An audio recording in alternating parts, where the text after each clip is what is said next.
In the last video, I did a dry pour DIY slab, and now I'll be building a porch on top of it. This building here will eventually be public showers on an RV park I'm at the tail end of developing.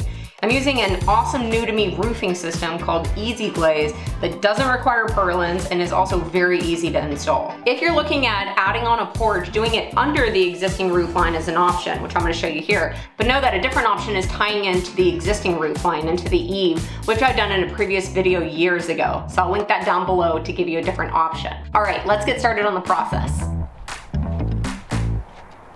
Since I'm not tying into the existing roof line, the first step is to add a ledger bore level across the face of the building. We found the studs on the walls, then use Spat's power lags to attach the boards. Next is to set up the post. For this entire project, I'm going with Western red cedar. It is naturally rot resistant, so it's typically my go-to choice for any outdoor project. I pre-stained everything in the color of cedar to make finishing easier. The plan for the post is for them to be attached to the top side of the slab using post mounts, and my go-to here is the Titan post anchor system. I like it because it's fast, easy, and more solid than other options. I find center on the bottom of the post using a straight edge and making an X. I use a paddle bit to counterbore a hole in the center. Then use a maul to set the mount. And just a tip, I'm using a tailgate as a backstop to keep my post from moving away from me. It's light tap, so no harm is done to the tailgate. Next, I attached it to the bottom side of the post by first pre-drilling, then driving in the lags that come with the mount.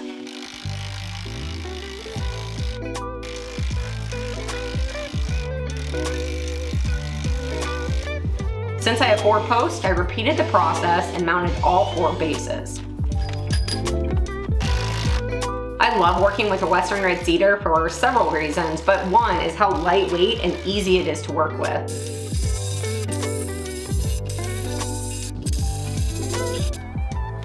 Now is to attach the mounts with the post to the slab. A tip though is to use a mount without a post to mark off your locations and get the pre-drilling done first. This way you don't have to lug around a post while doing this step. I'm using a masonry bit and stepping on the post face while pre-drilling through the top holes.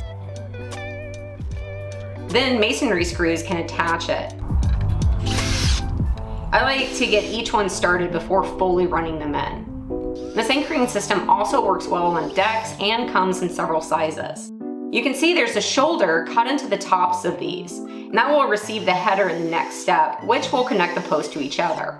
Be sure to have an extender on hand for your drill so that you can have an easier time running in the screws without the post being in the way. Now, the header can be positioned on the shoulders. I start with the center and split the difference on each post. I'm using power lags once again to attach things. I personally like the black ones so that they can be slight accents. And I go 2 per connection right on top of each other.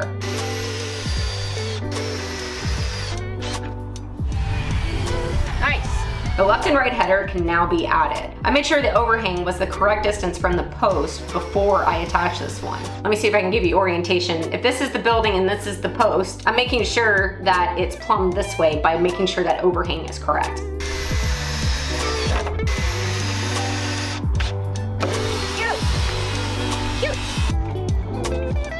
For the ends of the header, you can leave it at a 90, but I threw in a little detail for cuteness.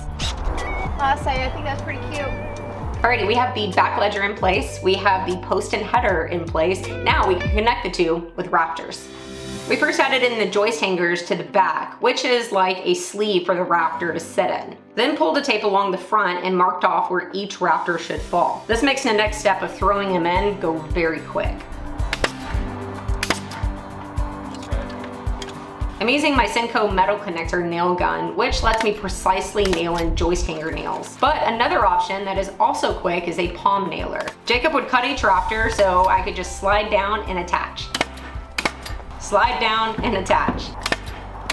Right now I'm only focused on attaching the back. I'm also leaving all of these long. I prefer to set the rafter, then pop a chalk line, then cut each one in place rather than trying to do it before.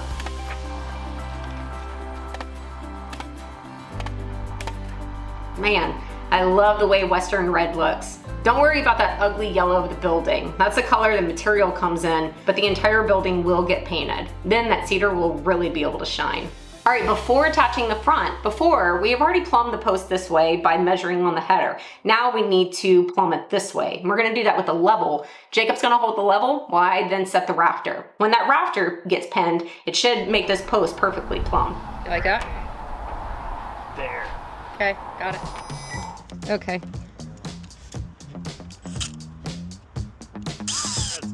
Okay. Oh, and I am switching to screws for this, which I pre-drilled beforehand. Okay. Truthfully, one rafter is probably enough to hold the post plumb because it wasn't far out, but it's still a good idea to set to before throwing the level aside.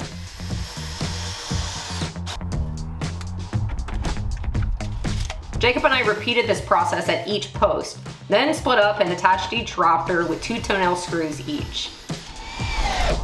Okay, now remember I like to leave things long then cut in place. This just ensures a perfect line. Okay.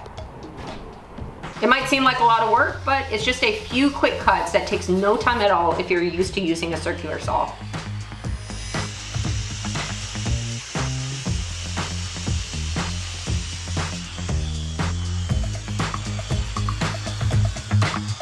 And that is the base of the porch. Nothing too complicated, but now it needs a roof.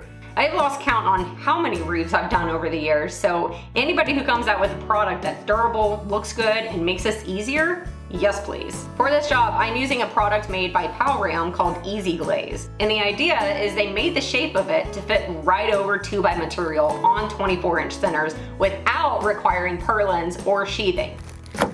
A self-adhesive foam strip goes on top of each rafter. It comes in a roll and I used a box blade to cut the number of needed links first. Then it's a simple peel and stick operation. If you wear a tank top, you have an easy way to store them until needed.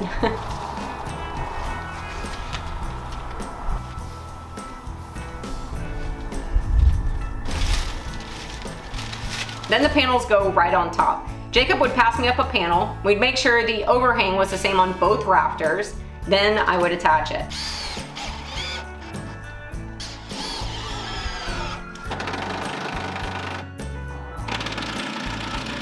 Truly, it is as easy as that. The next panel lays right on top of the last one, then the process is repeated. Okay. Repeat. Yep.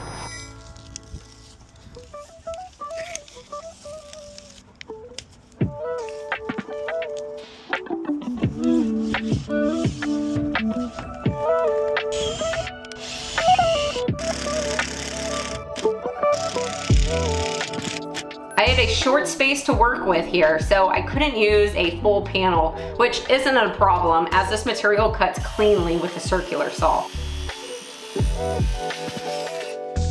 Also, a tip for you, I like to not only cut a stack of panels, but also pre-drill them on the ground, still while it's all stacked up. If you do this, only pre-drill one side though, the side that won't be overlapping. You want to pre-drill the overlapping panels once they're actually on top of one another so that the holes perfectly align, because then you plug it with the screws washer.